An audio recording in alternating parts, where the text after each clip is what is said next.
Wow, we're live again. Hello, Miss Mona. Hello, Jeanette. What is the day? The 17th of December. Almost over. Oh my God, the 17th. Yes, yes, yes, yes. Well, we're about to do something I think really special, and I think these conversations need to happen. So let me ask you something. So, what does hate look like when it's wearing a suit and speaking politely? And this is rhetorical, you don't have to answer. Not yet, anyway. Um, and why does Black success still come with extra tests? If we're successful, it has to. We got extra hoops we've got to jump over, and these are tests nobody else seems to have to pass. And why is leadership the most guarded space in the country? It's like it's got this keep out sign for Black people.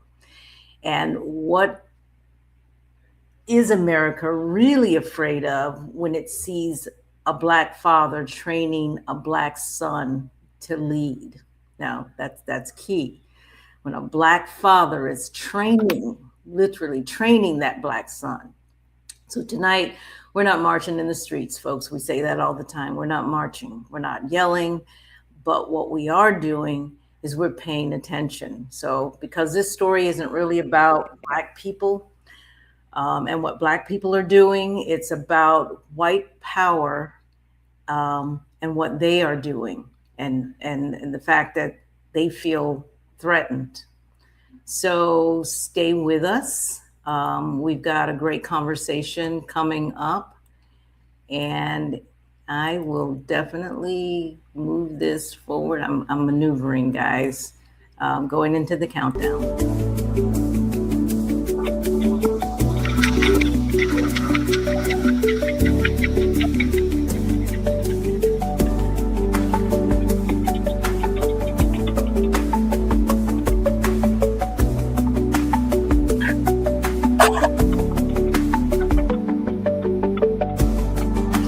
It looked like my Facebook kept up with mine with To the the Black live. Independent, where we speak truth to power, unapologetically. For too long, the black vote has been treated like a given, but we're not property. We're not pawns. We are the descendants of those who built this nation. And now, we're demanding tangibles, not tokenism, because the era of blind loyalty is over. This is the Black Independent. Let's get to work. I feel like I want to be jamming whenever I hear that. I know, right? I know. And I'm off beat, but I'm like, I'm like you going with it. So yeah, I love it. I do too. I think that Riley, and let me give her props to her, really pulled that together really well. The music is just exactly what it needs to be. Yes. Yes. So, folks, Motivation. yes, very much so. So, folks, welcome back to the Black Independent. For those who don't know, I am Jeanette. I am Mona. And this is Mona episode 40. Wow. I know. And the title, Wow. guys, is Wow. Why Do They Hate Us So Much? Now, I need you to hear that because I hear that on several podcasts or shorts. Even young people are asking, why do they hate us so much? And it seems to be a Mhm. big focus on Black folks, not just in this country, but around the world. But tonight, we want to start by setting the tone on this what seems to be a very incendiary statement. This isn't about accusing individual white people of hatred, and I just need for people to understand that. So, is it about the culture, or is it bigger than personal feelings? What we're talking about tonight could be the system, how power operates, how they're just, because when I think about it, And I say from slavery, the way white people was up until now, and you could even hear small kids repeat what their grandfathers and ancestors believe and think and say. Definitely, So, definitely. It's generational. so is it power and how it protects, and how do we protect ourselves, and Well, how that shows up when people step up? yes, absolutely. And sometimes the way we need to step up in our true, authentic self, in my opinion, What a because lot of even when we look at, okay, go ahead. there's a little bit of feedback when you're talking. It's not so much feedback, but it's a blurring of what you're saying. So I'm hearing Okay, you, but I just want you to be aware of that. Um, all right. but I'm not talking in the mic. I think Is it better? it's good. It's good. It just comes every Okay. once in a while. So a lot of us experience what a lot of us experience as hate is often something a little bit more calculated, though. I think that it's hate, but there's a sinister plan behind whatever it is that we're experiencing, I think. Mhm. And you have to ask yourself, how can that hate be maintained from the time to now? Because it has been consistent. It has been very consistent, so the maintenance is probably something we need to pay attention to, because it's the maintenance, as you say, of a hierarchy. And I don't know if you guys remember, but I'm going to bring this up again. I talk about this hierarchy, and Hmm. it's a 400-year hierarchy from slavery, where 400 years ago white men were on the top, and black men, and I'm just going to say men or people, were on the bottom, and at that time we were slaves. Fast forward to today, guess what? Nothing's changed. We're still, We're still nothing's changed. we're still on the bottom. And where are white men? On the top. Still at the top. They're still at the top. So it's a maintenance of hierarchy that seems to be the driving force here. So maintenance of what? Of control. 400 years ago, it was all about control. Guess what? It's about control today as well. It's a maintenance of who gets to lead and who's expected to stay in place.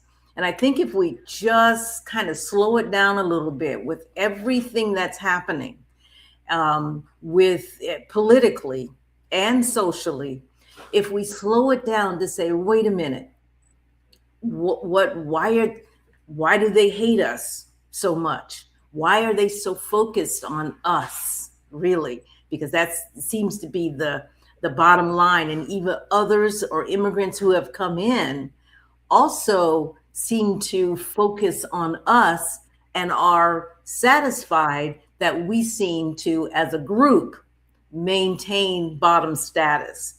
So Hmm. that's really what we're going to talk about tonight, because folks, it's really not it's not new.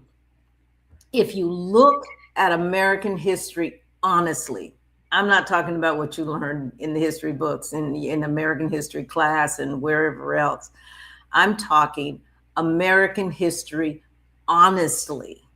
And this goes to my white friends and black friends, because especially those who are newer in the country or don't have ancestry here, if you really take an honest look at American history, this pattern, it's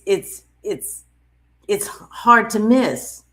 Every meaningful step forward for black people has been followed with resistance. Every last one of them. Anytime we move forward, we get Hmm. hit with such a, a big backlash. that you got to ask. I'm going back to, why do they hate us so much? Well, it's not about hate per se, it's about maintaining this racial hierarchy. And we absolutely need to pay attention to that. Well, we can look at it a number of ways. Something you said, and when I think about it, when I'm thinking about it, when they maybe they didn't think it out really well when they brought it here to sort, do the land, sow the land, tilt the land, build whatever they needed us to do. But I don't know what they thought once everything done, and they no longer needed our service, because maybe it was for them to continue to keep us in slavery, because they have still pretty much kept us at the, but maybe they didn't think we was going to be able to survive, or they thought it was going to end. But we know slavery, when slavery ended, and doing research, we could see how things was changing. And they often say, and you still hear people talk about, in this day and age, when we talk about reparation and why reparation is a need, is a must, is an old debt, they tend to keep saying, um, you know, hey, you guys got to pull yourself up. And haven't we done that? Haven't we done it at every turn? And when We've we done do that. that, what do they do? Yeah. We've done it. Yeah. We've had our own schools, and during that time, even during the '63, when we was fighting for civil rights, I don't know if we really was fighting to be integrated, more or less to be respected, Yeah. and more or less get what we're paying for. You're right. Right. Right. We're paying for we're paying income tax, putting into the system, and hell, our children wanted new books. We Hmm. wanted fairness. And Yeah. these people don't know how to do that. And they have not learned. It's not that they don't know how. I They don't think know how. they have no motivation to change the current hierarchy. They do not want it to change. They need for Black people to stay at the bottom, and they need for white people to stay at the top. Because I'm sure you've heard some of the statements that are made today. This country is for white people, and Yes. we want to make it white again. Hmm. You know, Hmm. surely you've heard that. So, Yes, so but see, even that is a lie, because when was the country ever white? never. Right. So it's a lie. The country was never white, and it was never made for white people. Um, and they want to try to change the narrative. I've even heard that they built the country, they did everything, and I was like, well, what the hell was we doing? Why I've was we here? heard What was the that. purpose of you bringing us over here, millions of people over here, if you guys did everything? That is true. And there's a podcast that I wish I would have remembered to add in tonight. One white older gentleman talking to an Asian guy, and they were having a meal, and he was being very matter of fact that this is a white country built for white people, and Mhm. he felt that he didn't. The Asian guy said, I was born here, and I've got a pretty good living, and I'm pretty happy. I've had a happy childhood into adulthood, but he said, but it sounds like you don't want me here. And the guy pretty much said, that's Yeah, right. We yeah, don't I know. we don't want you here. But Mhm. when so there was slavery, and then there was Reconstruction, and then Jim Crow laws and black codes and what have you.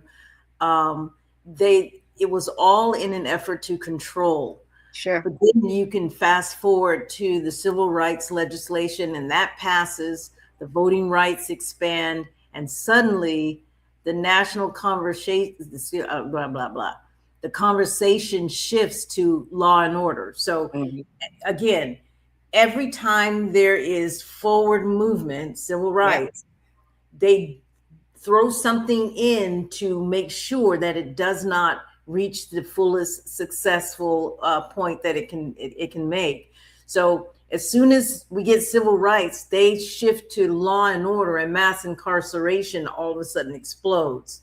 You Mm-hmm. know, Mm-hmm. so when we got freed from from slavery, all of a sudden you got black codes and whatever else, and now civil rights. You've got mass incarceration and those type things. They find ways to make sure we as a group, as a people, cannot reach the pinnacle, cannot reach the top. Mm-hmm. And lo and behold, what happened? Because I grew up in the 60s. I'm not saying it was perfect, but it was fairly okay. I don't think we hear or really see all of this pushback. And maybe my mom, when she was growing up, when they were fighting for civil rights, it might feel like today, right? But by Yeah. the time I came along, it was pretty much calmed down. But we elect um, President Obama, a black president, Hmm. and I could really start seeing when the Tea Party start forming how really what my parents or my grandparents was living through in the 40s, the 50s, and the 60s. Hmm. Pretty much what we're repeating right now, in my opinion, trying to reverse all of this, putting us back in our place. Um, I don't know. They just felt like democracy itself was being threatened Again, because a black man um, became president. But the fact of the matter is, he wasn't allowed to do too much of anything. okay. And I don't understand why all of that, all of the hate, generation, this hate that was just built up and boiling over. And we thought those people was the worst, the Tea Party, hateful, um, KKK um, ancestors. And now what we have now, MAGA. We have MAGA. That's true. And Even worse. yeah, I want to. I'm kind of glancing at some comments. And Angela Judge, hey Angela, how are you tonight? And she's Is Angela on Face? She must be on YouTube. she is on YouTube. Yeah, I 'cause I can't yeah, see her. she is on YouTube. So Angela says the white gentleman talked about the fear of white marginalization. Exactly, and that's pretty much what he said. He does. They don't want to be marginalized, even as the demographics are indicating that you will be in the minority at some point in the future. They're trying to get ahead of that to make sure that this country remains in control of the white citizens here. She goes on to say a couple of other things, and you know what? I should be showing some of these because these are pretty good. Can you see that? I can't see it. We have to remember that African Americans generally are derived from cooperative cultures. However, whites are derived from, oh, wow, competitive cultures. And that's true. I mean, we're talking about even from thousands, I guess, of years ago, that we were more community cooperative. And over there in Europe, I would say they were fighting each other Hmm. and conquering and more about that. And when they figured out how to come over into our space, they began fighting and stealing and doing whatever and pillaging just the same. And she's right. And that's still true today. We are, you know, in the words of Kendrick Lamar, they not like They us. not like us, and So they know that's that, a good point. and that's what they hate. They do know this. Because think about it: if those roles were reversed, Hmm. and we was here, we came over and did all the evil stuff to the Indians, Hmm. and then went to Europe, all over Europe, and start bringing them over here and enslaving them. Do you think they would have survived? Mm-mm. And they know they wouldn't. Well, that's And you can't understand how we keep bouncing back, surviving, but and now we should be in a position, or we should be in a mode that we're tired, because I'm tired of just surviving. I want to live. I want to thrive. I want the community to live. I I want the was. community to thrive. I am tired of surviving. Mm-hmm. Mm-hmm. And we're going to have to figure out a way to either break these devils or figure out a way that we could all live together. And Yes. it's really going to be on them. Yeah. Angela agrees with you in terms of the whole survival conversation. Yeah. Yeah, thanks. Keep on contributing, Angela. But to your point on President Barack Obama becoming president and the backlash, and we're going to try to draw the response every time Black had a forward movement. There Hmm. was significant backlash from white America to keep them in their place and at the bottom. And I need you to sort of historically look at what that pattern felt like, looked like, because I mean, we're experiencing it today in terms of why Blacks maintain the bottom status. But President Obama, you just said, really did not get to um, be president in the way that Black people would likely be president, because they held him back and they made sure that he followed their rules. Hmm. I can remember when Mitch McConnell Yep. said, that he would be a one-term president. Well, then Mhm. when he got reelected, then he said, "We will pass nothing." Hmm. And that's exactly what they did. He had the And when executive. you look at his president and the president of Trump now, who says, "F the rules, what are you going to do to me?" And he's just blowing it all up, That's you it. know? So And that it's is just crazy. that is part of the plan, because they understand where the world is moving, where this country is moving, because they're already the global minority, but it's where the country is moving. So they are trying to blow up democracy, if you will. But Hmm. you know, with the backlash, what we're also seeing as a result of the a Black president, um, the facts become optional. Yeah. Truth means absolutely nothing. And if you think about it, if you think about what we learn in history, truth has never been something that they valued. They Right. were always narrating a story A lie. to keep them at the top and us at the bottom. And when we integrated into the schools, oh man, was that the best idea for us? I don't know. When we, In hindsight, I just don't understand what all of our legal minds, professors, how we allowed that to happen and to continue to let it happen.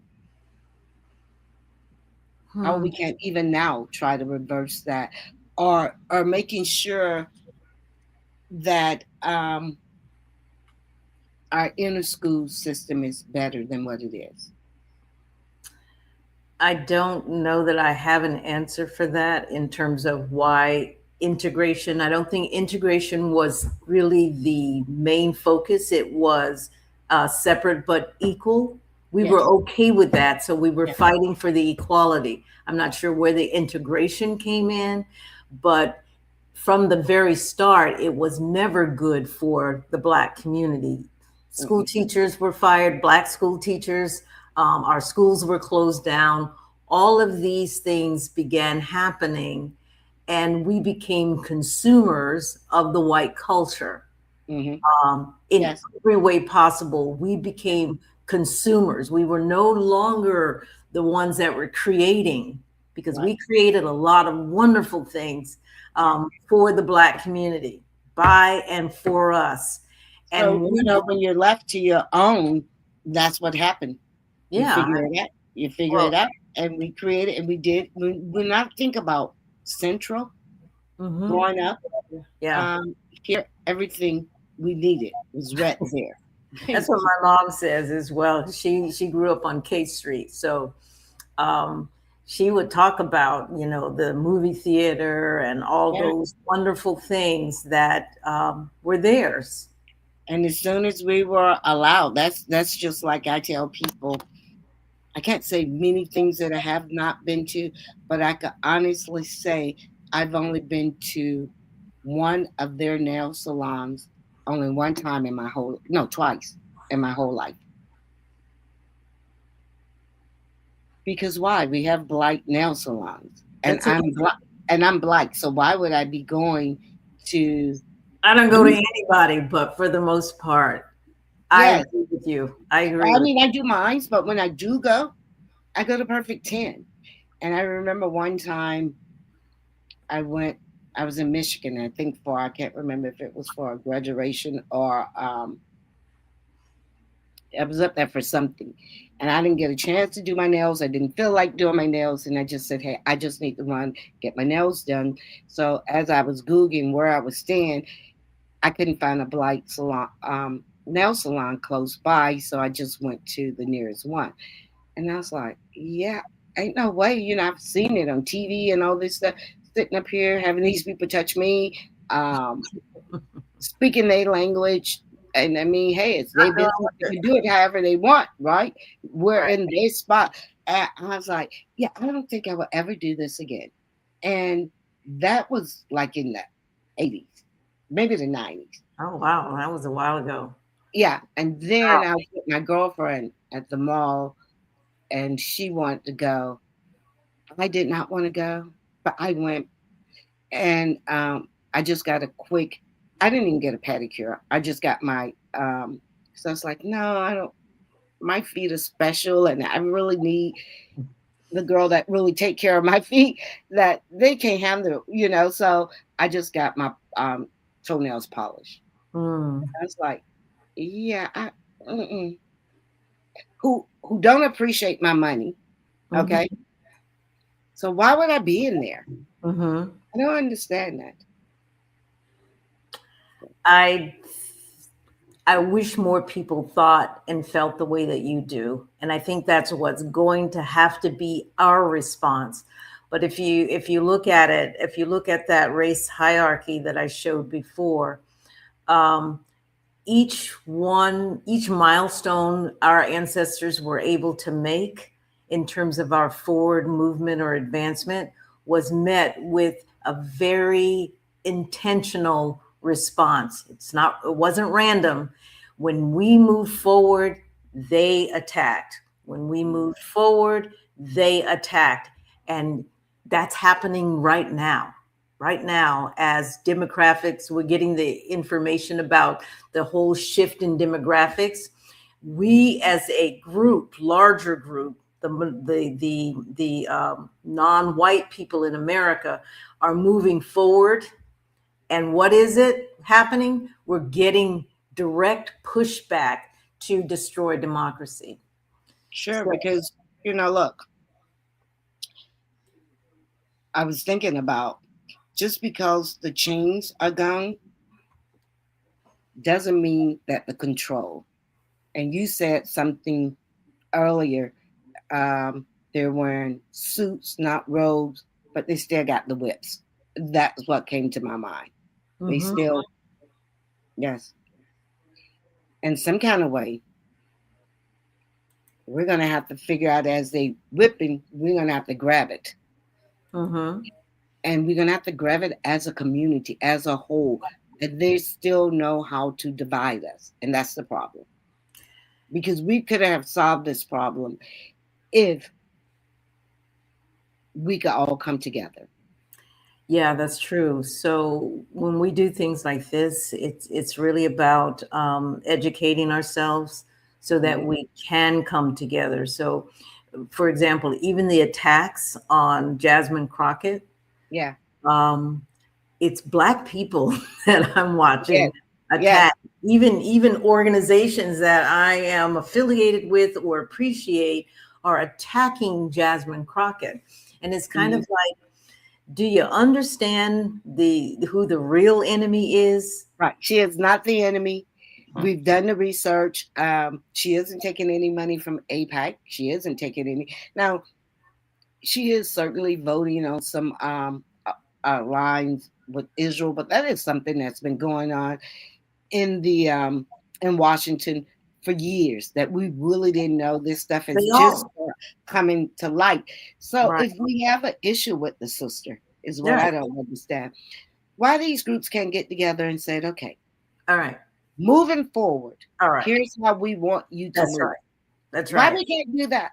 Well, then, Because she has Kathy, a great chance to has she become taken the first senator right of Texas. She in does. Texas, in Texas, In mind you, Texas of all places. Absolutely. and we know she doesn't lay down and what it. No. Here's the thing. I know that there are white representatives and senators that I vote for that have taken money from APAC Sure. and have voted in line with. But when they come up again, we will likely vote for them again and not question to the Well, extent hopefully that that's not going to be. myself. Hopefully that's not going to be the Wait, case. let me make a point because I see where you're going with that because I agree. We don't challenge them to the extent that we do our own. Right. We hold That's true. ourselves to such a high standard, comparatively so. And it takes us back to that hierarchy Yeah. where we are doing the work of the oppressor. Yeah. By Yeah. keeping ourselves down, and we need to pay attention to that. But let's put some real numbers on this, and I want to talk a little bit. I'm going NFL because we need an example, I think, of how this is working in the various institutions that we are taking for granted as we got this or we're a part of this, that they are controlling every institution that we engage in. And the NFL probably is showing the best example of how they are or have been controlling us. And all of a sudden, there's a little bit of pushback from us. And I'm loving it. So, as of the most recent seasons, roughly 65 to 70% of NFL players are Black. I've said this before. Do you understand how big 65 to 70%? That's really the number of white people. Generally, they're around 60% now because they're dropping numbers. But they've been better than 60% of the population in the United States forever. Yeah. Right? 85% at some point. Today, in the NFL, Black players are 65 to 70%. We should be owning it, right? We should be having a better control at least. But I don't even think it's one. Do an African American own a team? No. Let me talk about that. So, but when you move off the field, the numbers drop fast. So, you Black head coaches are around 15 to 20%. But you can remember back in Doug Williams' days, Buccaneers. There weren't any Black head coaches. I was going to say it probably was none. There was none at the time. And the fact that he was a quarterback, he's still to this day my mom's hero. Yes. Well, he's everyone because he came out. I graduated from high school in 81. So I think Doug Williams probably started playing, had to be 82, 83, 84, the early 80s. Mm-hmm. And Yeah. the hell that he caught.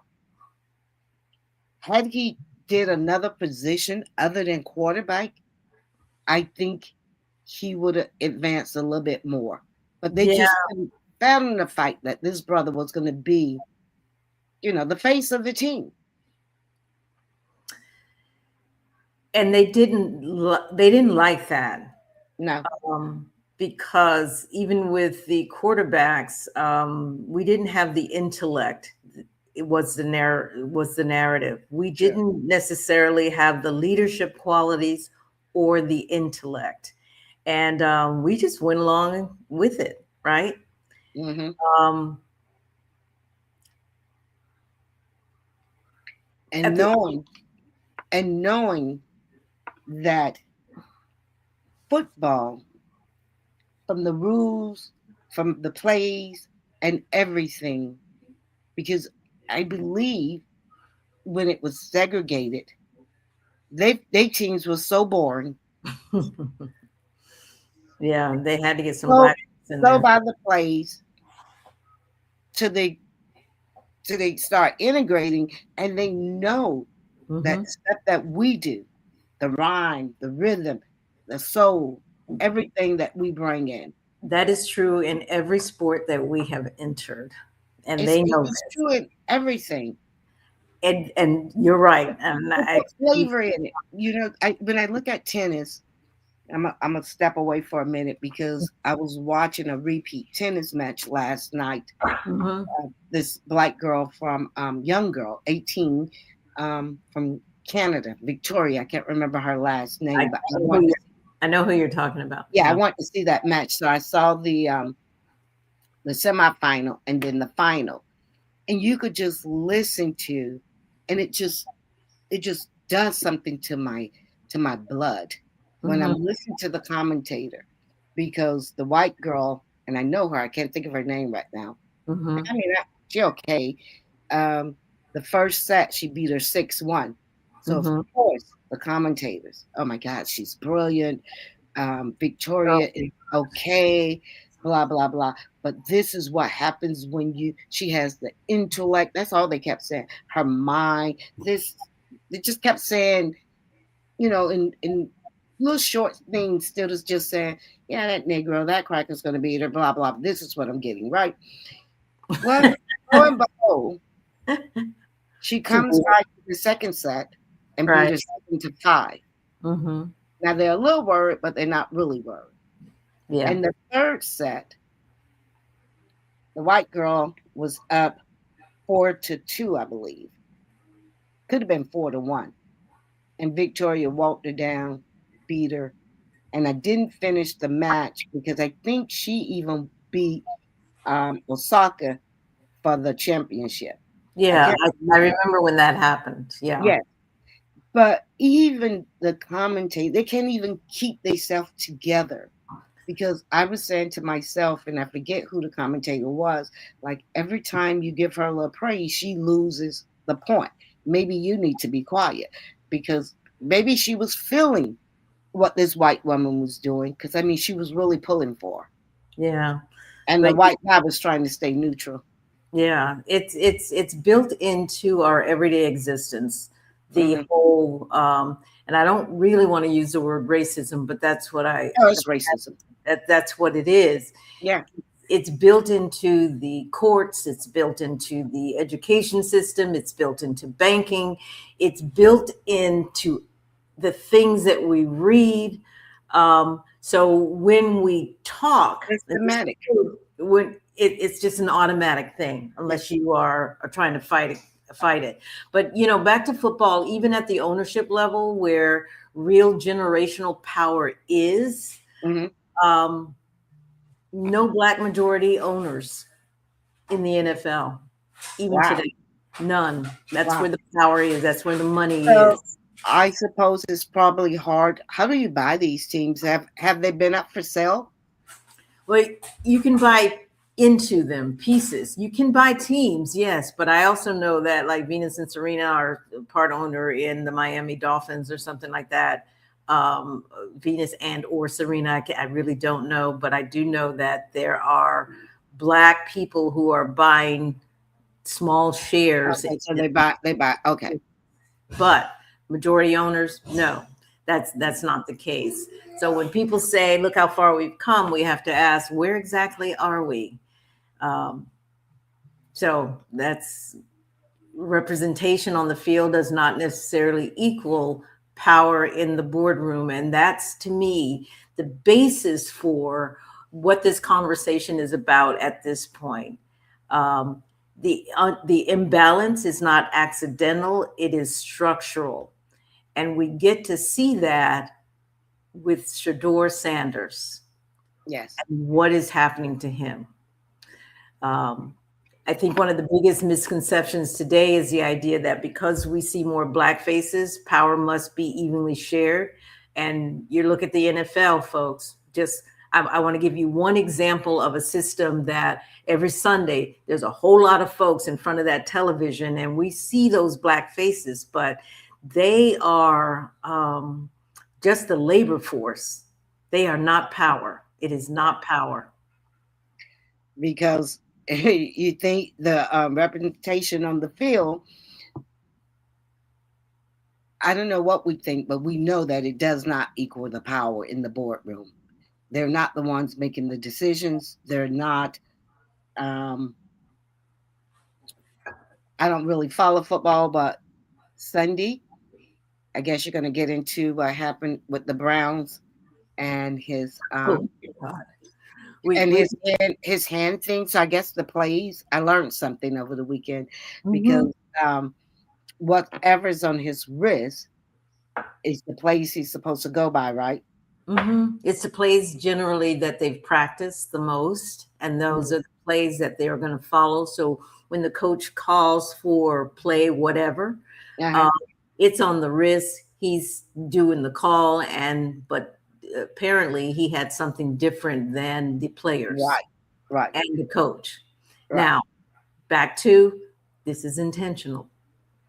I don't know that was necessarily intentional. Nobody is saying that it is, but Of I got course, eyes. I don't believe in I got a coincidence. brain. Yeah, I got eyes. I got a brain, and Yeah, I can definitely hear the various nuances of what happened. Coach is saying one thing one day, coach is saying another thing the next day. Shador is saying something, but it's not convincing because we know he needs the job, or not, he doesn't need it, excuse me. He wants the job.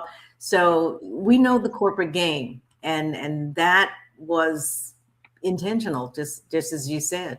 oh yeah, it was sabotage.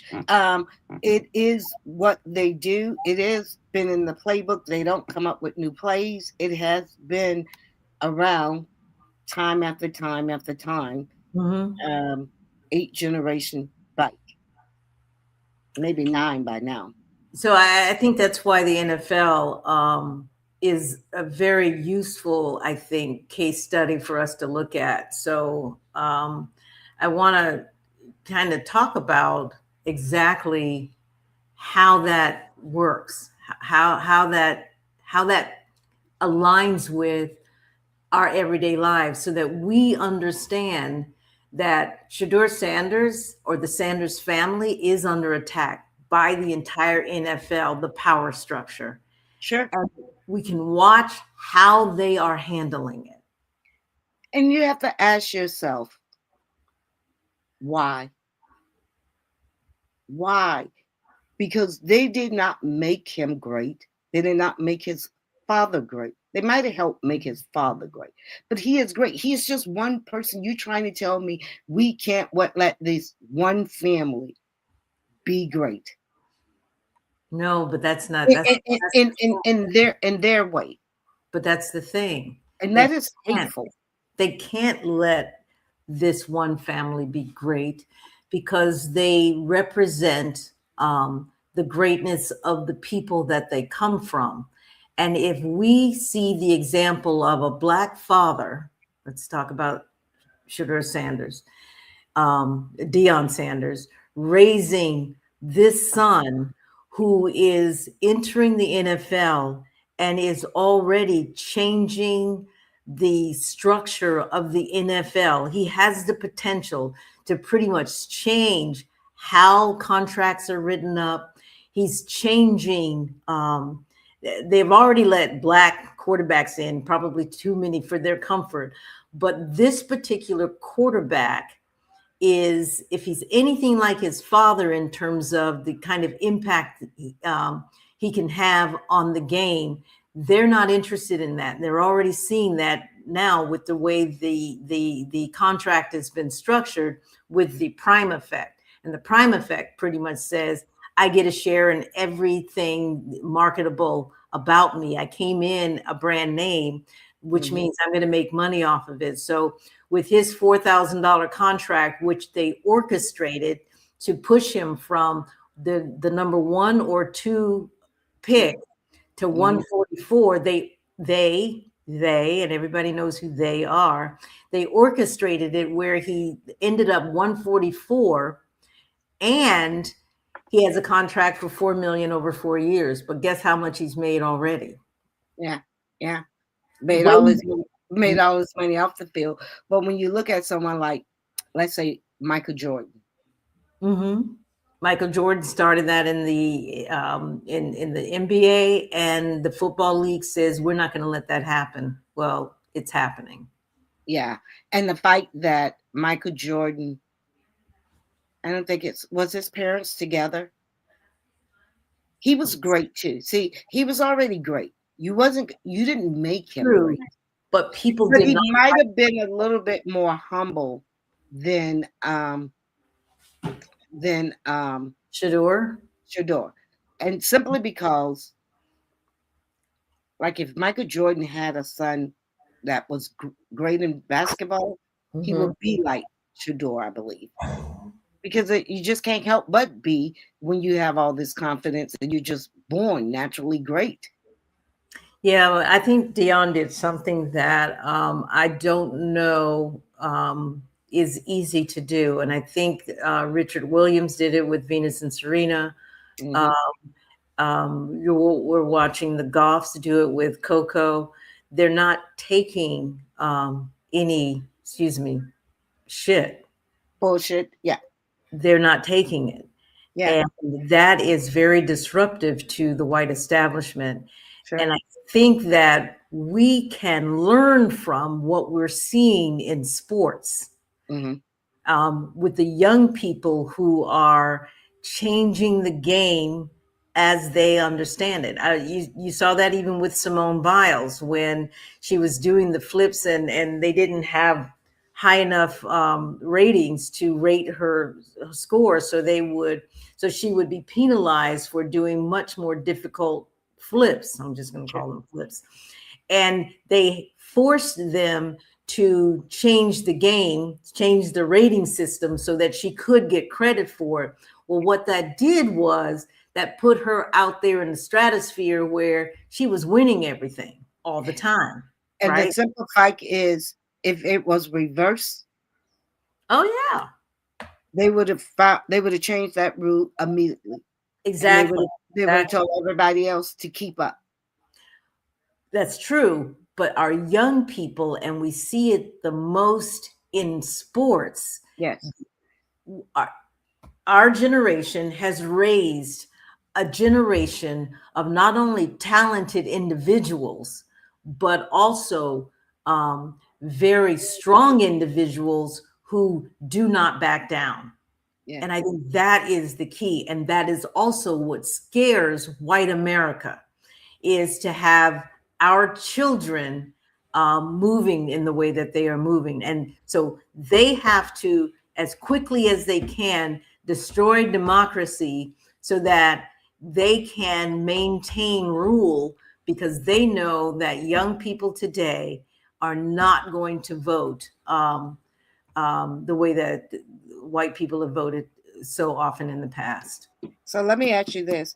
Why are they just afraid of us? Because anytime I look at anything, say, educational, and you look at, say, the STEM or the robotics or any of these things, these are all Asian kids.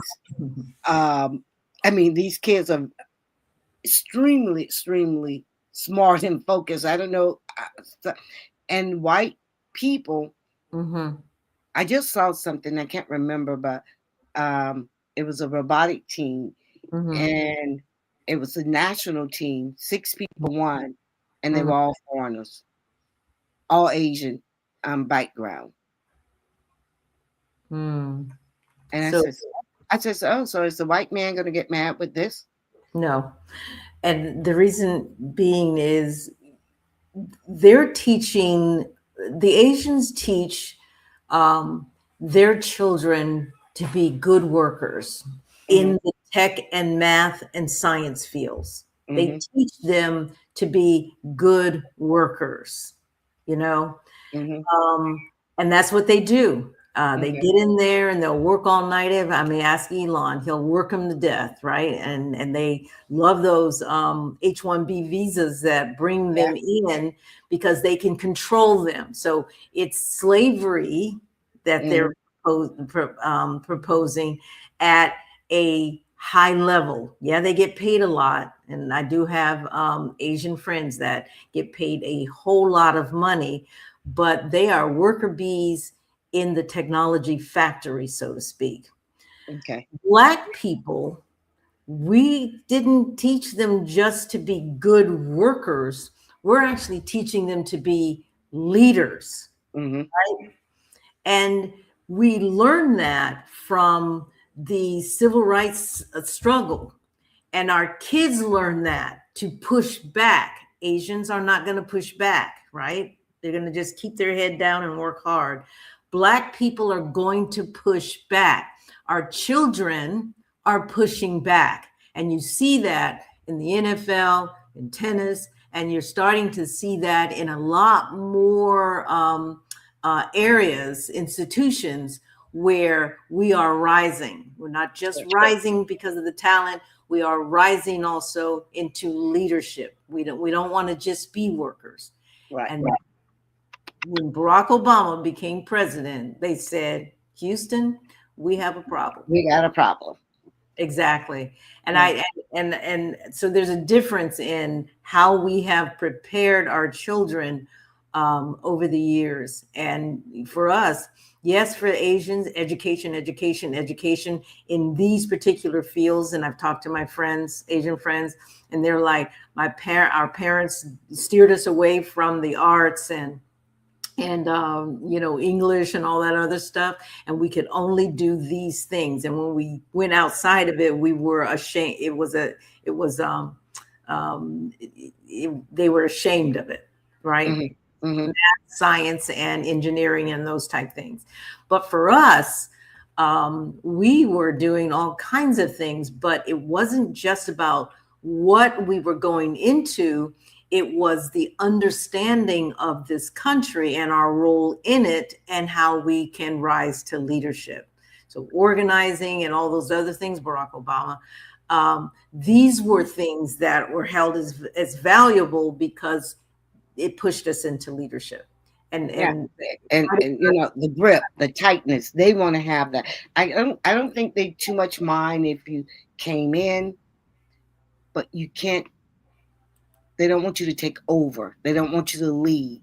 You could maybe be a part because they probably figured out a way, probably understood that they will have to be a little inclusive. So you could come into tennis, but we don't want you to be the face of tennis. mm-hmm, That grip, that representation. You cannot represent tennis, golf, NASCAR. Did you just hear about the lawsuit that Michael Jordan? Apparently, he has yeah, I guess, a NASCAR team, uh-huh. and he sued the organization and won. Yeah. Well, I don't know anything about that, but I don't know much about it. I just heard it briefly but last week. but that's the key. And see, that's what they don't want. They don't mind maybe, and I use that lightly. They don't mind maybe you come in because we kind of have to let you come in, but mhm. we're gonna be the face of it. But the problem is that the last 60 years, we have sent our kids to college. Sure. We have taught them Sure. whether we may have become the worker bees for the most part. Hmm.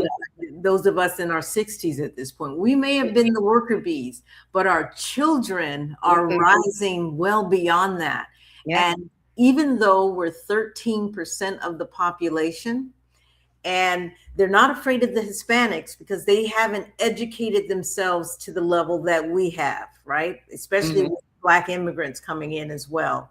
So the education level and the leadership capacity is much higher in the Black community than other communities. They've already Okay. assisted. So they have to keep us out.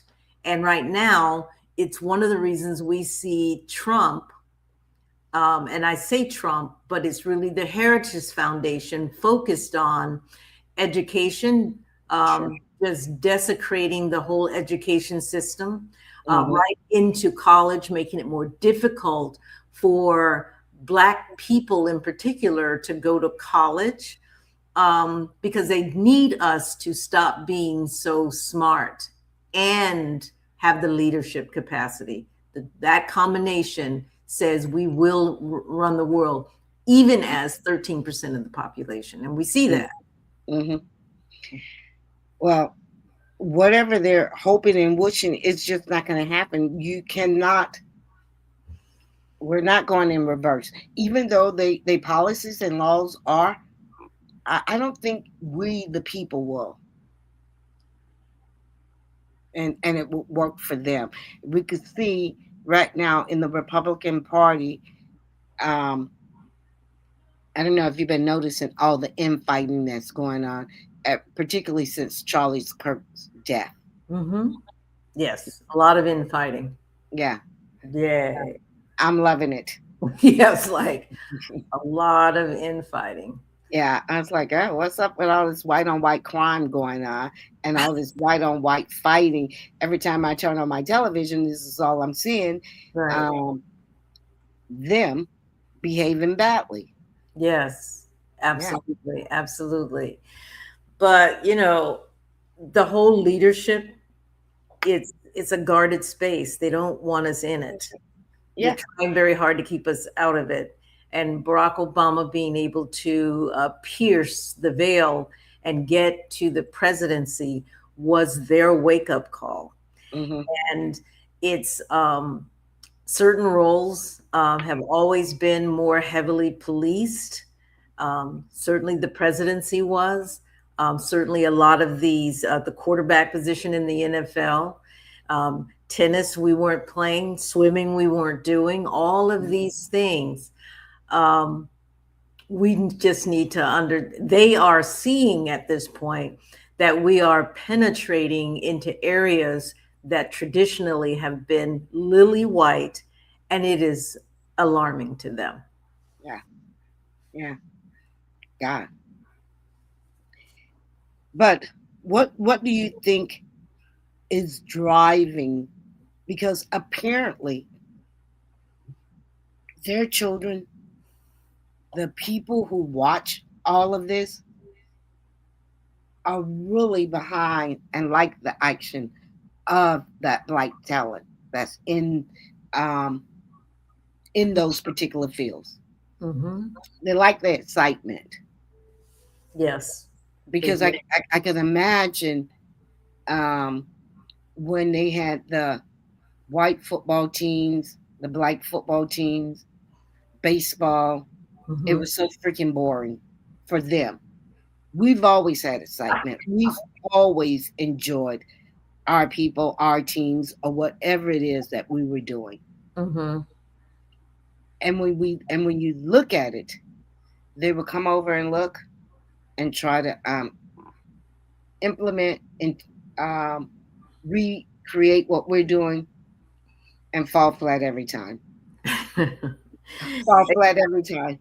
Exactly. So they decided that, okay, we're gonna just like education, we're gonna let them in our schools, but we're gonna let them play in our leagues, right? Because Mhm. We need to make it more exciting. But you know what we're not going to do? We're not going to let them in the schools, we're not going to let them be the principal or the teachers. We're going to fire all of them. And in football, it's pretty Or much valedictoria. We're oh, not going to yeah. let them lead We're the not gonna, student. we're just not going to let them. They can never be the face. Exactly. Exactly. Never be the face. And that's the same thing with the football. We're going to let them play, but they can never be quarterback. Yeah. Yeah. We're going to let them in, but because they don't have the intellectual ability, but we love that physical stuff. Mm-hmm. But Mm-hmm. intellectual, we're going to leave that to the, and I'm going to say this, the mediocre white boy, right? Yeah. Yeah. So, and they created a narrative that I think we even believed for a very long time. We were quarterback in our backyards, but when it came to actually playing, that's all I saw were white quarterbacks. Yeah. That's what we grew up with. Right. And even when they may have played quarterback in high school, by the time they got to college, they were told, you know what? You should be a running back, or you should be a tight end, or you should be a, whatever else. Right. And if you They think would about it, steer them away from the top job. if you think about it, you probably didn't play quarterback at a white school where we was bused into. Mm-hmm. If you Probably. played quarterback in high school, it was already a school that was in the inner city. Mm-hmm. That was particularly probably predominant black. But you didn't go to Brandon and play quarterback. You might can now, but you definitely didn't do it in the 60s, 70s, and 80s. Not even in the 80s when I was coming up. Did you go to Brandon? No, I didn't go to Brandon. I went to Brandon. So who was your quarterback? I was even a cheerleader. So it wasn't David Galloway. He was like defensive something or other. I'm thinking of all the black brothers. They were not the quarterback. The guy's name is in my head as to who was, but he was definitely white. Of course. Definitely. Because look at here. Them For the- homeowners who think it is just a rite of passage that they children be one of their kids be the quarterback, the face of Brandon High School, even though he might have not been the best. Yeah. Well, he likely wasn't the best. Dang, I could see his face, but I can't think of his name. But again, we were told we didn't have what it takes. Right, right. And Yeah, you can't think. You need to think and be maneuvering. But we see that most quarterbacks could never do what a black man does as a quarterback. Not only is he thinking, he could run the ball. Most white quarterbacks want to stand whatever they call in the pocket and throw the ball, but they can't run the ball. If the people are coming to him, if the linemen are coming to him, what they do? Generally, they fall down. yeah, yeah. But Shador is running the ball. In He's fact, running the ball, and most. I is mean, when you look at Cam Newton, he was one that I kind of like. right. Too. Yeah, Just good. yeah, they are good. And Caleb, I forget who just he's the quarterback for the Bears. Awesome players. So it's nice to see the black quarterbacks at this point, but they like to narrate who they are and what they're doing. Mm-hmm. And they compare it against white quarterbacks. Mm-hmm. And actually, they play a very different game. Yes. And I think that's part of what the issue is, that they don't want these black quarterbacks to come in and create new rules about what it is to be a quarterback. Mm-hmm. Shador is about to do that, right? Mm-hmm. Mm-hmm. He's going to change. Yes. The same thing when Serena came in. Exactly. When Serena and Venus came in, Mm-hmm. no one was hitting the ball as fast as these girls was hitting the ball. It made all of them bring their level up. So, but what they also did, and this is what they're doing with Shador, they started talking about the girl, the Venus and Serena negatively. They Yes. started Oh, sure. really just negative stuff about their power. Maybe they're not girls, or maybe they're, animal, whatever. Hmm. They were Because in the back of frightened. their head, they knew in the back of their heads, wow, what do we have here? Because they Yes, knew what it was. Like, they we're not thought, going to be able to yeah, compete with them. They knew that. but they couldn't get into their heads because Richard was already in their heads. And no matter what they said, they continued down that path. Now, what happens to Black people so often is the narration of, well, you're not doing this like we do it. You're not assimilating. You're not doing, we let it get into our heads, and then we pull back You and tend we to dial it down some. Yes. exactly, and we become, rather than pushing them to be better, Yes. pushing them to catch up with Pushing them us. to move up. Correct. Absolutely. Correct. And that's the difference. And they do not like that. And we're talking sports right now, but I see this happening in other areas as well. Oh, But absolutely. sports is where they first allowed us to entertain them, is really in sports, because they kept us out of everything. But then they started saying, okay, we want that talent on our team. But sports is where I'm seeing um, major shifts in the game, and them fighting against it until they can't fight against it anymore. But the Black person has to be persistent and has to be supported. And this will be true in politics as well, True. right? Because it wasn't Barack Obama, he assimilated into that presidency, right? Hmm. Hmm. Jasmine Crockett's is not assimilating into that president and into that Senate seat, let's say. She is going to push the envelope, especially now with the, as you stated earlier, the discovery of the APAC influence, right? Hmm. Whether she Hmm. took money or not, and I believe she did not take money, There's no to, evidence so far that right, she has. but but to not, if even if you didn't take money, you still had to know that I need to vote along these lines, maybe, and because they will pay for somebody to run against me the way they did with Corey Corey Corey Bush Bush, and right? the other Jamal guy, Jamal. Jamal Bowman. Yes.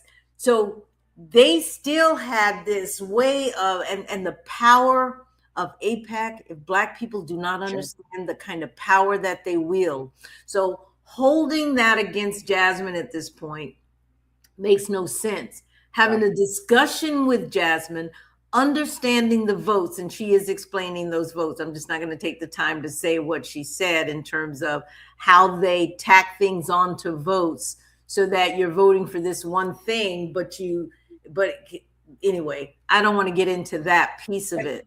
And But, the fact of the matter is, you need and to be we're not gonna deviate from it, but you have someone like Ted Cruz and all these people who we know who have said Israel first. I mean, even on the Republican and the Democratic side, that's and, correct. and we have no smoke for them. You got to be That's freaking correct. kidding me. You got to be freaking kidding me. We have smoke for ourselves, but Yeah, right. maybe, and there are Black people who I'm pretty sure saying that Deion Sanders, he just needs to sit down somewhere. That Shador Sanders, Yeah, who does he think he is? I mean, Shador, and he hasn't said it, but others have said, has on the team Black people who are also sabotaging him, right?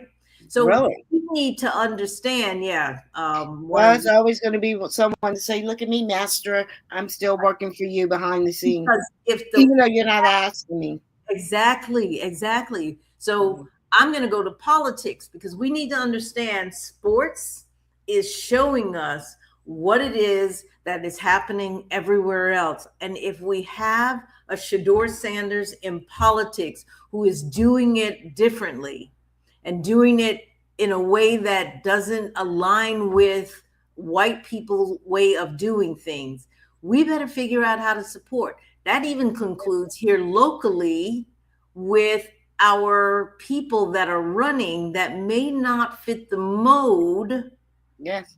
right? Yes. Right. Yes. And you can come up with names probably right now in terms of people are not going to pay attention to them because they don't fit the mold. Hmm. And we need to And, be and and careful that about really hasn't gotten us. It stagnated us. It has that. kept us as long Yeah, as we try to stay into their mode where right. they think we We should need be. to force them into our mold Yes. because that really is where advancement needs to happen, Yes. right? Yeah. And in a very new way, because there's nobody who has fought for democracy as hard as Black Like people. people in America. It has never been easy. So when we go the easy way with easy Black politicians who have assimilated, that Hmm. is a problem. That is a problem. That's And why we've been stuck that here for the last 20, 30 years.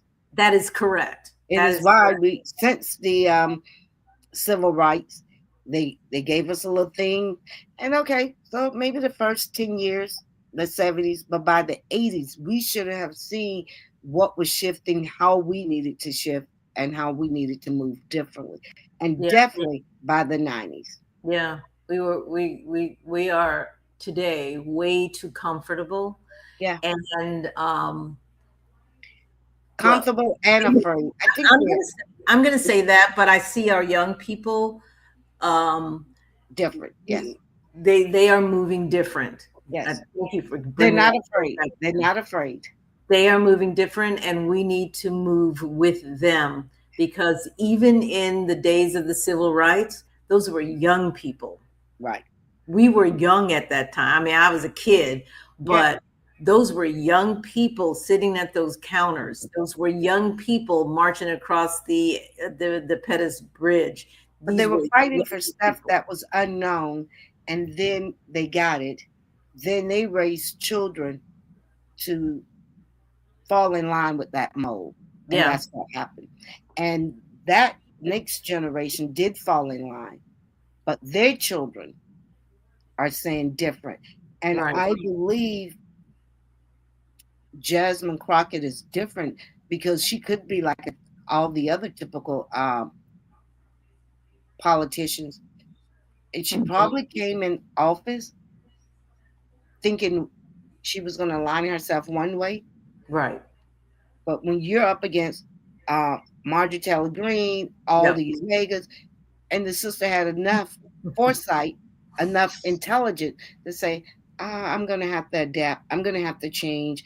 And I'm just not going to go alone to get along. That's right. That's And right. she became a fighter. So And I'm they not. made her. They sometimes push us to our greatness as well.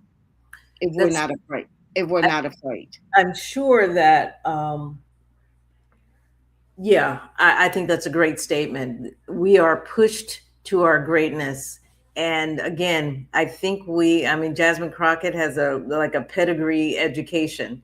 Yes, she does. And she came in and just became whatever it is she felt she needed to be. And she has rubbed a lot of folks wrong, including Black people, in that shared the responsibility of being in the House of Representatives. She is shifting now that they have gerrymandered her district. She Mm-hmm. spoke the language of the district that put her in office. She Mm-hmm. represented them. Mm-hmm. And now her district isn't has been gerrymandered. She's running statewide. She has the wherewithal to know I got to make some changes in the way that I am moving forward and communicating. And I'm watching a shift. Homegirl is wearing pearls now. Yes. So I'm saying, Jasmine, do what you need to do, because what Black people do know, and I may not have done this well in my life, but they do know how to code switch. Yeah. They But know look, how to be in corporate America and be home in the hood. They know the difference. sure. So why go after somebody who has figured that out. And what I'm seeing, not only do we know how to do that, they know how to do that. Because what do you think Marjorie Taylor Greene is doing? Totally. She did the exact same thing. She She was did a the hood rat. same She thing. was a hood rat. She was a PW. I mean, and then when she saw that that wasn't working for her, she said, I got to switch this up. Right. She played the part of the Absolutely. people that she was representing. And Yes. so we need to understand that we're going to attack our person. They're Yes. not attacking her, theirs. And if we miss this We are opportunity attacking with her, if we miss this opportunity, it will be a huge loss Mm-hmm. for us. Yeah. It just will, because I don't see outright, and all fighters don't have to be, we can all fight different, but I just don't see a strong black fighter in the Democratic Party like her. That's true. See, that's what, and we need that. We need But to fight. We need all types of fight. Now, I'm not saying that they're not fighting. The narrative is that they don't like the way that she comes across. They don't like. They So don't like that's it the because the narrative. white men say they don't like it. They say Exactly. she's confrontation, and I say, when that white woman was all nasty, because she wasn't like that when she first came, she adapted, and she gave you the energy that you were giving her. Mm-hmm.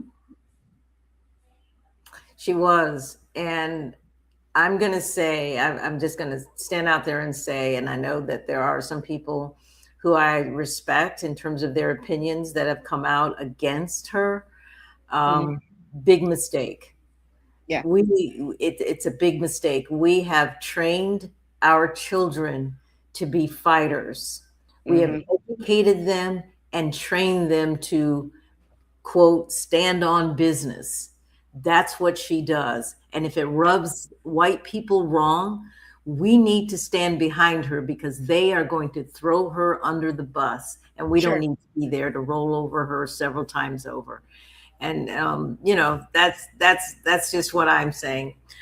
But, we talked about Shedeur Sanders. And to me, I think he's a great example because he is, with everything that's he's up against, the coach does not like him.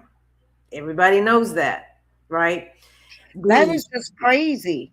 And even if he didn't like him, he put a subpar quarterback to play when it was clear to everybody from training. It was clear to everybody that Shedeur was the better, but everybody had to go along with it because that's how America works. We see that with Trump. We see that with Trump till the whole thing start falling apart, and then people start. It's too late. Everybody goes along with it. Yep, and that's what happens. happens. The problem starts at the top. The owner should have said, "Look here, brother. What are you doing?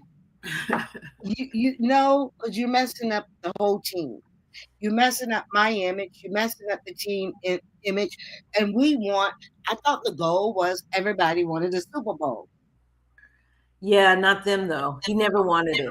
This coach was trying to have a losing season so he could have top picks in the next recruiting class. He was going to recruit a quarterback, but lo and behold, they threw a ringer in there and gave him Shedeur. He does not want Shedeur. Now, there's some rumors out there as to why, but I won't repeat those because I haven't confirmed them. But let me summarize Shedeur, and then we're going to kind of move on because we're losing some time here.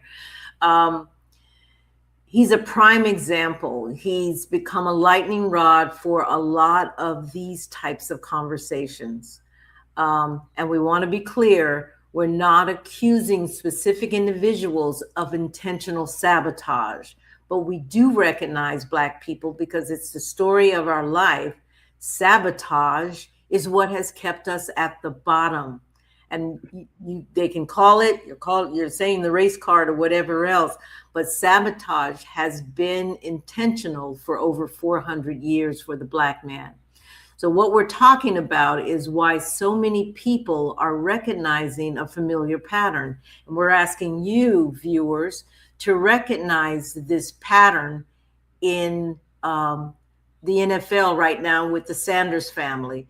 You can draw the same conclusion in so many different things. You know the pattern, so don't be afraid to say something. He represents something that makes systems uncomfortable, but that's true of a lot of Black or young Black people who are now standing up to white supremacy or to being forced to assimilate to something that we are not. We are not.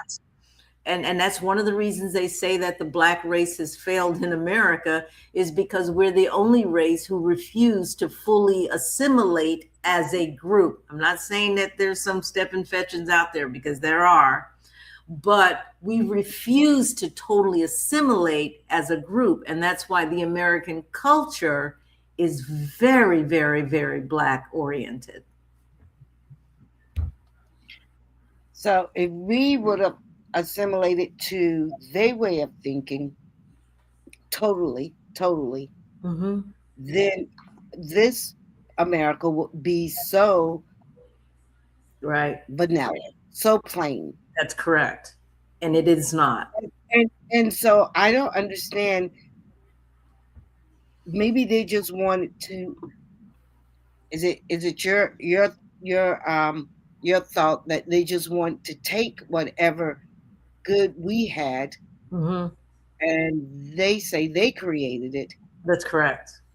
They've done that time and time again. Mhm. They do that. We're the one who's They say they built it. we're the ones who've given America flavor. Right. But We're they the said that have given America culture. Because what is their culture? okay, I can't answer that. That's a good question. Baseball and apple pie, but they love our apple pie and our baseball. And Girl, they love our it's a they love our peach cobbler. What you talking Yes. about? We Yes. took the apple pie and said move over. Peach cobbler is it. It's the new thing. Who eat apple pie? That's true. That is true. Yeah. But you know, so Shador said, and they keep talking to him about trying to get him to say stuff, and he said, I'm comfortable with being uncomfortable. I'm used to it. He said, I live in that space of not being comfortable. I get it. I understand it. It is my life.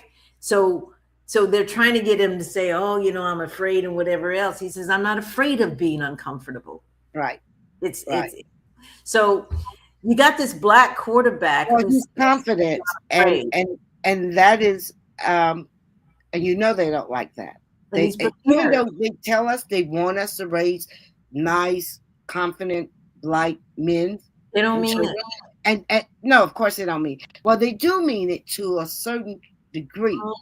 I don't know. This guy is he comes from a family who is confident. He's prepared, self-posed, and he knows it. He knows it. And they know it. See, that's the thing. They know, and they can't break him. He's not going to say anything negative about what's going on. That's right. He doesn't talk about people either. And that's what they want him to do. They want him to do it. And he said, y'all already know what's going on. You said, I'm not going to say it. Yeah. He's like, don't play with me. He's not falling for the banana in the tailpipe. He's just not falling for it because, and they hate it. They hate it that he is sort of calling them out right there. Yes. You know, like you're trying to make trouble or don't play with me. But Yes. Here's the thing. Here's the big thing. And with Blacks on the bottom, it's as if we need the folks at the top to let us in corporate America, to let us in their schools, to let us in their sports, to let us in. But now you've got a young Black man who doesn't come into the league needing to be rescued. or Mhm. shaped by white approval. He does Mhm. not need it. And everybody can see it and everybody knows it. And And that's the threat. it's a When you when they come in, when certain guys like him come in, that type of readiness mm-hmm, all around, because most of them come in, and I'm just gonna do the yeah, example from Michael Jordan, because he came in uh-huh. great on the field, but he still was a little rough around the edges, and they always need the white daddy to help clean them up, help Yeah. introduce them to the culture, the The country club, help savior, introduce the them to savior. white culture, help introduce them to society.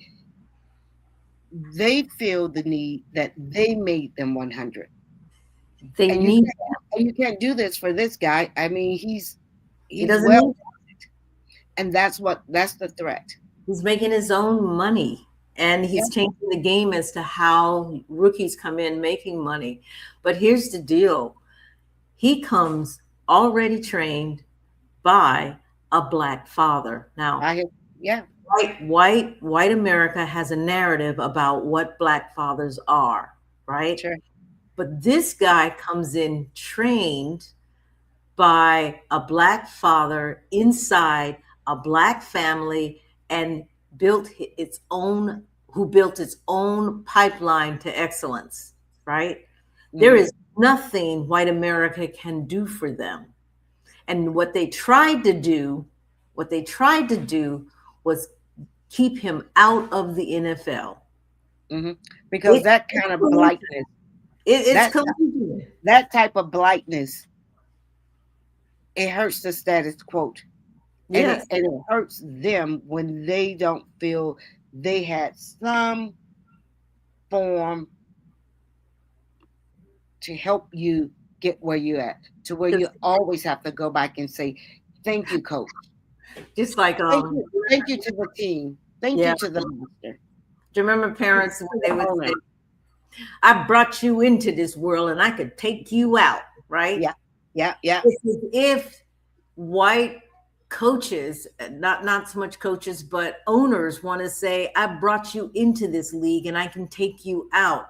Yes. While that is true, and they tried to do that, here he Well, is, look what they did to the guy. What was the football player who took the Colin knee? Kaepernick. Colin Kaepernick. Right. They Hmm. did. So there Because was, he wanted to stand up for righteousness, and correct. then these idiots. They have to show that 70%, 65 to 70%, you will not control the plantation. We Right. have control. It's a minority rule. It's a Mhm. minority is Sure. in power, which is Yeah. what they're trying to do to the United States before it's too late. When they Hmm. become the minority, they want to be able to rule. So it's the same concept. It's the same concept. And they Yeah. feel like that works just fine, so they're trying to do that in the United States.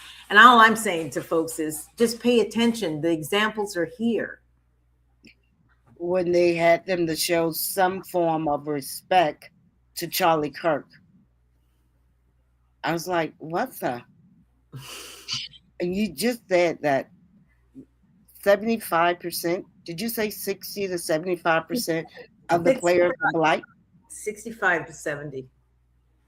And you went out there and did a moment of silence for Charlie Kirk, but you Right. wouldn't take a knee for Because George Floyd? because That's you fear. That is fear. but you're the labor. This is a plantation. We get to Right. tell you who you've got to bow to, right? Yeah. You don't get to take a knee for black people ill treatment, but you do have to bow to Charlie Kirk, who was put there to really change how young people were gravitating toward a more liberal, because young people are more liberal when they're young, and then they move toward conservatism maybe by their 30s and 40s, and maybe 50s. So, but they needed to get them earlier. They needed to get them earlier. So they found Charlie Kirk, who became their Trojan horse. And when Charlie Kirk became, started, Just like black people, when he thought he could think for himself. yeah, and Because he started thinking and he's starting to say, exactly, this doesn't sound right. This isn't exactly. right. This isn't what I believe. And And then so it's like, they, hold up, wait a minute. You don't get to think.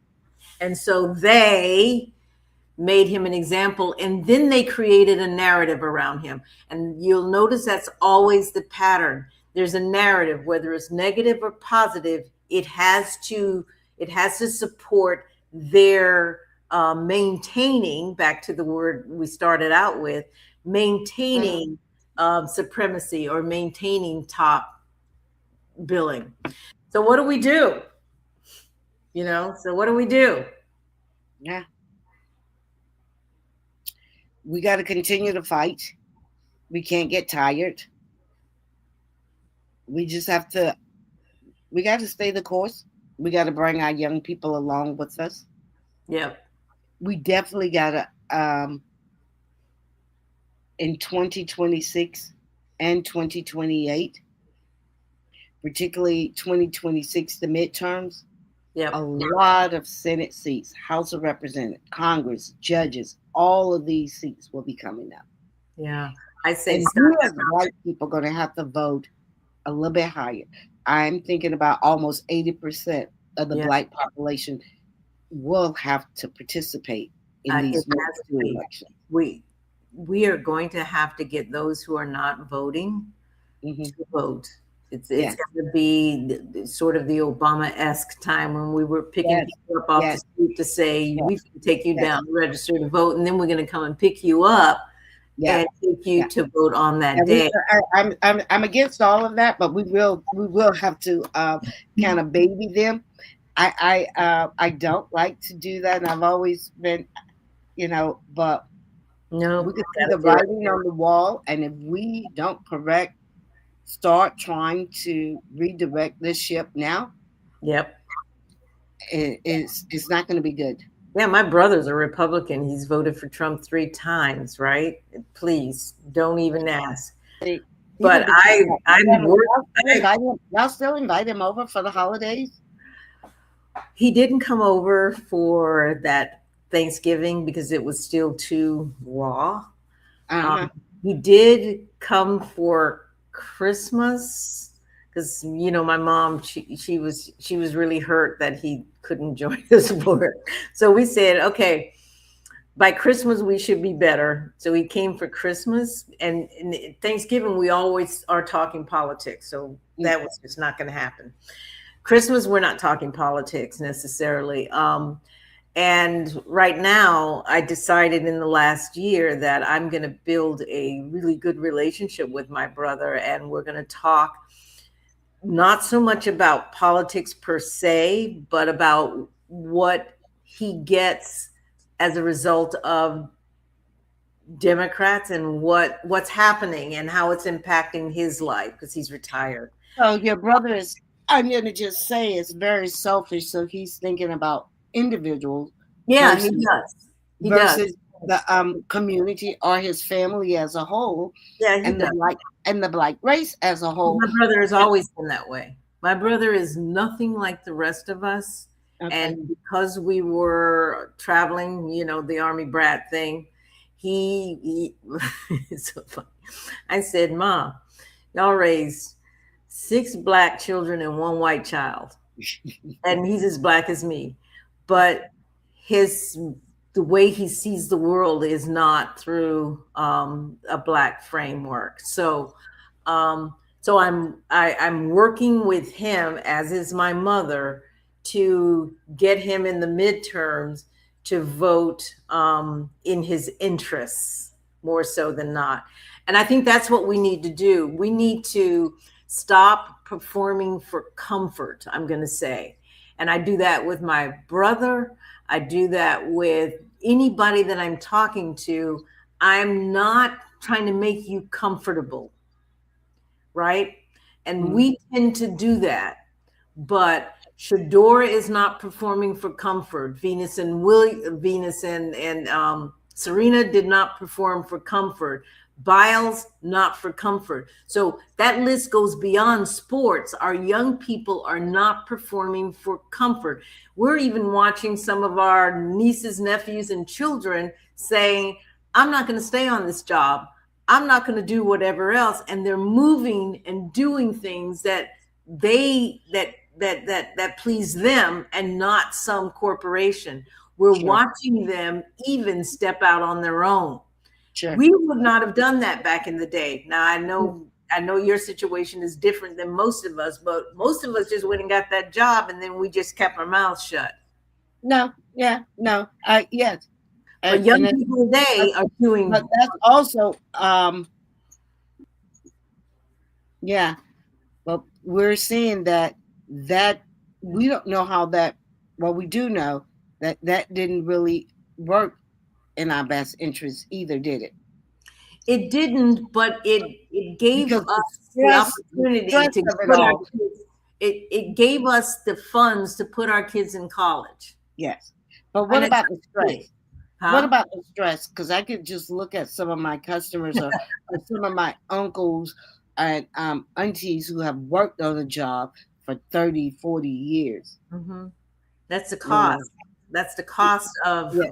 of And the stress and the stuff that you had to overlook and you know it ate the people up. yeah, but that's the cost of Yes, that where is our children are today, that we took that so that our children could have more choice mhm, in what their lives would be and not what we sort of endured, I'm going to say, so that our children could go and get the educations that they have and that they can go on somebody's job and say, I could do better. And sure. I see kids doing that, kids, Oh yeah, people doing that. yeah. Wow. So I think we document, we pay attention. All I'm asking you guys to do out there is pay attention. Look at everything. The world, not just this country, is changing. Black people are going to have to figure out what our game plan is and begin moving in that direction. You have children or young people who are standing on business, and I'm going to say that, whatever that is, and we can't attack them and bring them down.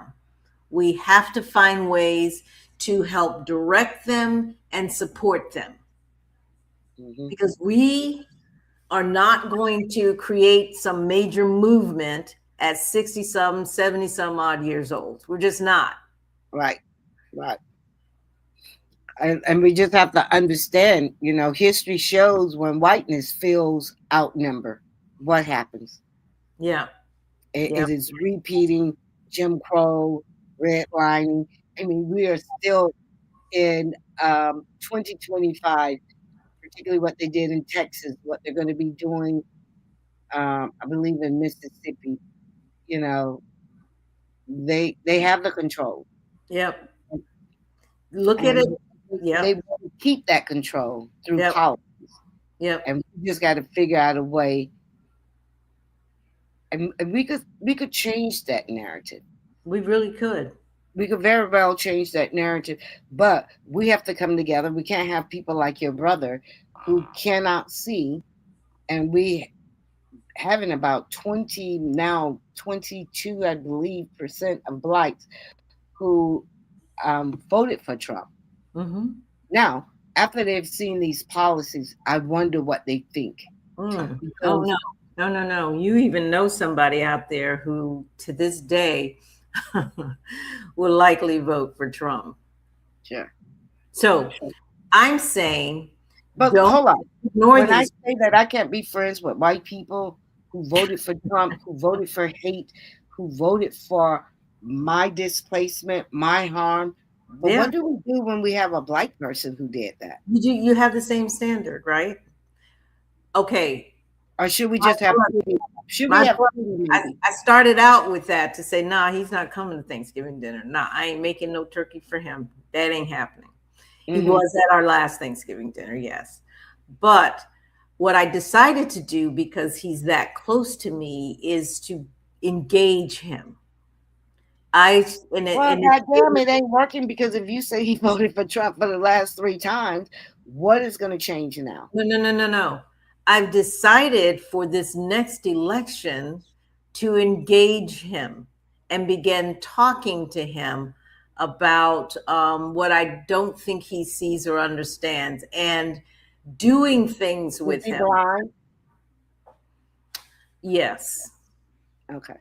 Okay. So you were being sarcastic. I was No, being it sarcastic. wasn't because I mean maybe he doesn't live where Now, we live, my and brother, maybe he's not involved with my the black brother's community. no, my Do we brother is live in a white world? my brother is different. My brother is really different, but he's not stupid. And in fact, he's smart. He's extremely smart. Um, but, and yeah, he's extremely smart. That's all I can say. Very techno savvy, and lived in California for a very long time and decided to retire here in Lives in Florida. California. That's a liberal state. Yeah, but doesn't mean that he's liberal. Mm. Well, he's got groups of people that he just hates. So I'm like, so if I can work with my brother, is all I'm saying, Mm. is we have to get out of our comfort zone and be uncomfortable Sure. and begin talking with folks in ways that a year from now, because that's the next election, just under a year, Mm. we pretty much have a dialogue and we can bring them along. I've not done that before with him. I am doing that with him. And heck, my dad, may he rest in peace, he voted Republican for Bush back in the day. So, and I didn't realize that until after the fact. And yes, he and I had some issues around that. But I'm saying we're army brats, right? Mm-hmm. And people in the military, especially the men, tend to do that mess. Now, my younger brother, he's like, please. And But I understand that back then, but when you have this culture and you got Pete crazy hats up around here doing all this crazy stuff, I just cannot see anybody black in the military. doesn't pay attention to those things. So it's a matter of what you pay attention to, and me Hmm. understanding what he pays attention to, and helping him see that even the parts that he pays attention to are not working for him. Sure. So it's getting in there. So I know what you're saying. I pay attention to all of that. You do, but not everybody does. So And I you got know, to as figure Black out Americans, we what to can't do. be a single issue voter. Yeah, we talked about And that's what that is sounding like. yeah. We just can't vote for some. I used to hear a lot of the women, um, Christians, is coming to shop. Oh well, I'm against abortion, and Yeah. so they vote Republican. But God damn it, don't have one. But you can't. You hurting a whole race of people just because of one issue here. But that's the conversation. So that's part of the conversations that we need to find out who are single issue, Mhm. that are in your circles, and begin helping them understand how how the Republicans have figured out how to take the issues that are important to you Mhm. and make it so important that you are ignoring all of the other harmful things that you do support, and they have figured out how to do that, especially Mhm. with us. But it's Mhm. also true with But they white. know we're such small-minded people.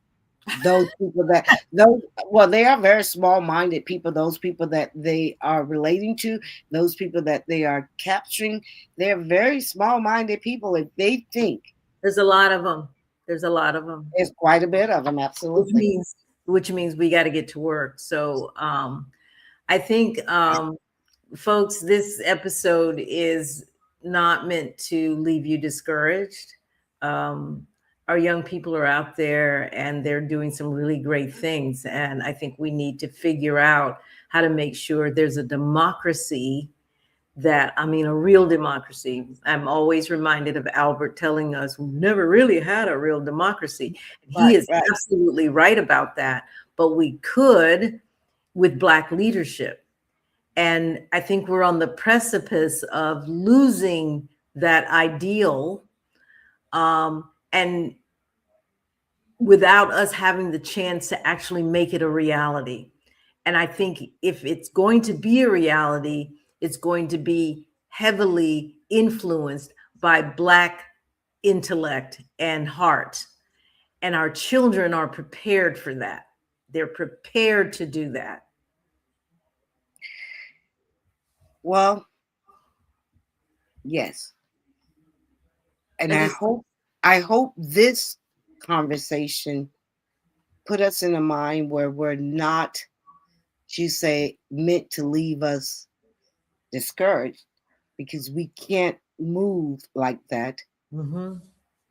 Um, we have to be a little bit more sharper going into the midterms. Yep. We cannot have all of the infighting, the division that we have had. Yep. We're going to have to come behind candidates that we know, not um, candidates we like, but candidates that we know. We need fighters now. We absolutely need And fighters. it's going to be particularly our local races, because these are the races that affect us the most. Yeah. From the That's, state that's on down, these yeah. are the races that we got to make sure that we're getting people in there that's not going to go along to get along. That's going to really, I like what Michelle Reyna just put out something, I think Mhm. it was yesterday, the day before, about a bill. And now they're not going to win that fight. That bill will get passed, Mhm. but we need someone who recognize that it's a problem and who Yeah. will speak out against it. Yeah. Yeah. I think we really need to be very clear, but we also have to understand what looks like hate, Right. right? Stop with the whole emotional, they really hate us. Why do they hate us? Yeah. What looks like hate is really maintaining white Yes. supremacy or maintaining status quo. And Mhm. even those who really don't understand policies and the systems and how those systems have kept us at the bottom, and so they'll say things that are like, well, he needs to pull himself up by his own bootstraps, or he's on welfare and that's his problem. They don't really realize, and please don't tell me yes they do, but they don't really realize that the little things that they say are maintaining status quo with them at the top and us at the bottom. Mhm. They'll swear, because I'm not just talking Republicans, I'm talking Democrats as well. Yeah, we're talking white people. Talking white people in Right. general. And some, I have some best friends that are white people that I work with on a daily basis that will say things that I'm saying, wow, that's a real microaggression you got going there. You got, Uh-huh. and it's like, I make her a little uncomfortable. She makes me a little uncomfortable, but Mhm. that is necessary Sure. because they're maintaining status quo, them on top, us at the bottom. And we Mhm. have to stop that. We have to Mhm. stop internalizing that and getting others to also understand when they are maintaining status quo. And status quo is that pyramid that I showed you guys. Let me see if I can bring that up again before we close out. They just believe it's the natural way of order, Jeanette. Yeah. It's So, not. Over here, whites on for 400 years, whites on top, blacks on bottom. And why in the world is that still true today? mhm. Today, right? Mhm. So stop shrinking, people. Stop shrinking. Yeah. We could show up At the as, elect at this next as, election. as our authentic self. But we tend to do that a lot. What exactly? Show up? Shrink, shrink, no, shrink. Oh, definitely shrink. And what we're asking, We don't want to offend. We don't want to offend, particularly when you're in certain jobs or certain um, places with yeah. them. Well, think about this too. To your point, we're asking Jasmine Crockett to shrink. Uh-huh. Why Mhm. are we doing that? Right. She But they can't could come to our never space. be authentic, huh? They come to our space and walk in as if they own the joint because they're showing up as their authentic self because But we won't let they ourselves believe. be Yes, authentic. yes, That's a really great point. yes. So we got to stop playing small to fit into their spaces. When we're born, you are born to outgrow, and that is what they're having a hard time with. Yeah. That I believe that's what they're having a hard because we are now raising our children to outgrow the small box that we have stayed inside of. Exactly, exactly. Because So, when you look at somebody like um, even back in the Muhammad Ali, he knew he was great. yeah, good They point. knew he was great. Yeah. But what was that other guy? That was a they didn't like Muhammad Ali in the beginning, but you couldn't stop that greatness, right? What was the other guy? Joe Frazier. Yeah, he didn't care. They loved him Yeah. because he fit the narrative. He didn't care and he did what was important to him. Yes, And I'm sure there were black people who were like, "Man, what's wrong with him?" And he yes, changed his yes. name and his Okay, caption can you play just and blah, calm blah, blah. down? Can you just People, calm down? He yeah. said he was the greatest. He did everything. Oh, and there was force. And he talked about white people right in their faces. Yes, It was yes, like sometimes yes, when listening to, what he's saying on these on Dick Cavett show or something like that, yeah, yeah, I'm yeah, like, oh my God, really? yeah. But We see, even that, I don't know if it offended black people or we was afraid for ourselves and him. we were afraid. Yes, Fear that because even watching him on TV, sometimes we would shrink for him. we do shrink, and I think people shrink for Jasmine Crockett. People shrink for I'm telling her to go on Stephen A. Smith. You know, you little um, Stephen A. Smith could be a really good voice for us, but he has chosen to be a voice against us.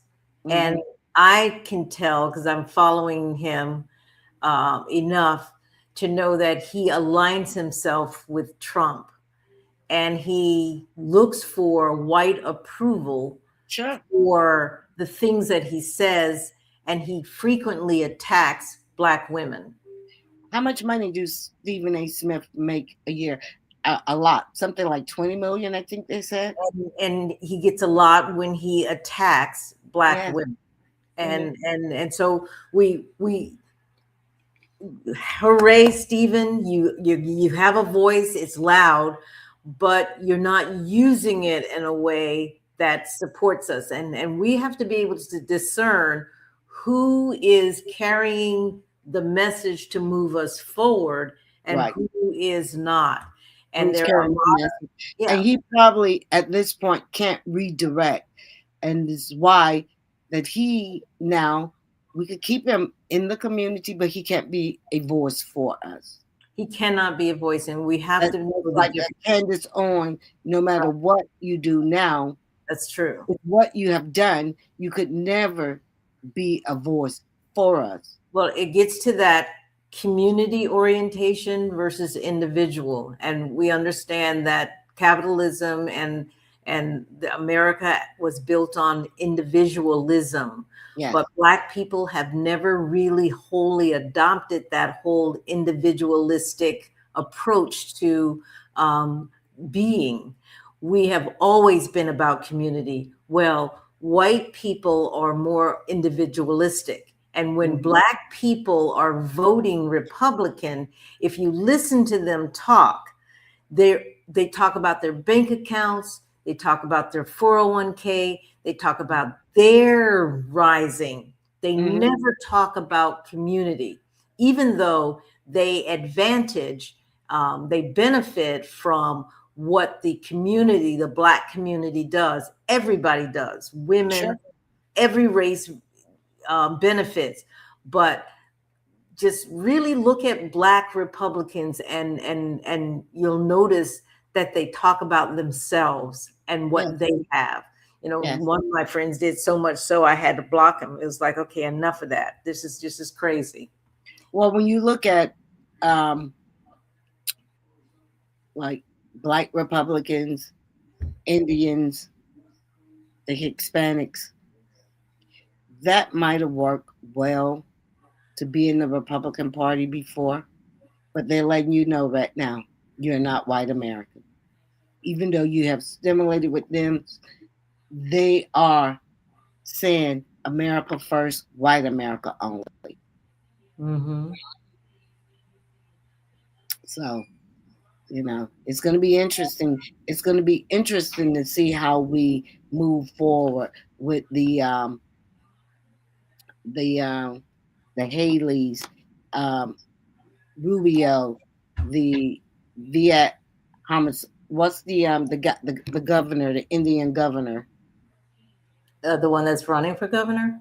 Yeah, you want to run for governor. It's going to be interesting to see. Ramaswamy. Yes, it's going to be interesting to see how much they like him now. They don't. They're already telling him. They're already challenging. All before now, he was a big stance on Republican, and the same thing with Bryant Donaldson. It's going to be interesting to see how they move, because white America and MAGA America, they're having infighting in the Republican Party. Yeah. Yes, interesting. Really bad. So we are going to have to close because we're nearing the magic hour. Okay, where are we at? Oh, yeah. So, folks, if this conversation resonated with you, please find us on YouTube and subscribe. That's going to be very important to us as we try to build community so that we can monetize. So please find us on YouTube. It's We Are Black Independents, not just the Black Independent, but We Are Black Independents. And thank you. Good night, and we'll see you on Sunday. Are we going live on Sunday? We are going live on Sunday we're going live on Sunday. And we are going to bring in Santa Claus. This Sunday. We have some discussions to have with Santa Claus. So thanks for joining us tonight, guys, and we will see you on Sunday. All right. Good night.